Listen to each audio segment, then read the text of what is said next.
అందరికీ నమస్కారం. నేను ఆస్తి కోసమో డబ్బు కోసమో ఈ పోరాటం చేయట్లేదు. ఎందుకంటే ఇది పోరాటం కూడా కాదు, ఇది ఆత్మగౌరవానికి సంబంధించింది, నా భార్య పిల్లల సేఫ్టీకి సంబంధించింది. ఇది నాతో ఒక మగాడిగా నాతో డైరెక్ట్గా వచ్చి నాతో ఏం చేసినా పర్వాలేదు. నా భార్య పేరు ఇంక్లూడ్ చేయడం, నన్ను తొక్కేదానికి నా 7 నెలల పాపని ఇంక్లూడ్ చేయడం, నా బిడ్డలు ఇంట్లో ఉండగానే అలా బిహేవ్ చేయడం కరెక్ట్ కాదు. ఈరోజు పోలీస్ దగ్గరికి నేను వెళ్ళి ప్రొటెక్షన్ అడిగాను.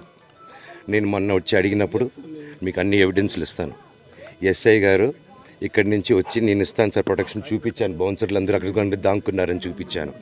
అది కొంచెం చూసి ఓకే సార్ మీరు ధైర్యంగా ఉండండి, మేము ఎక్కడికి వెళ్ళట్లేదని చెప్పి మాట్లాడి పారిపోయారు. ఇప్పుడు కానిస్టేబుల్స్ వచ్చి అందరినీ నా మనుషులందరినీ భయపించి ఇప్పుడు వాళ్ళ పేర్లు తీసుకొని బెదరగొట్టి మా మనుషులు పంపించేసి వేరే బాడీ గార్డ్ లోపల పంపించున్నారు సార్. ఏం జరిగింది?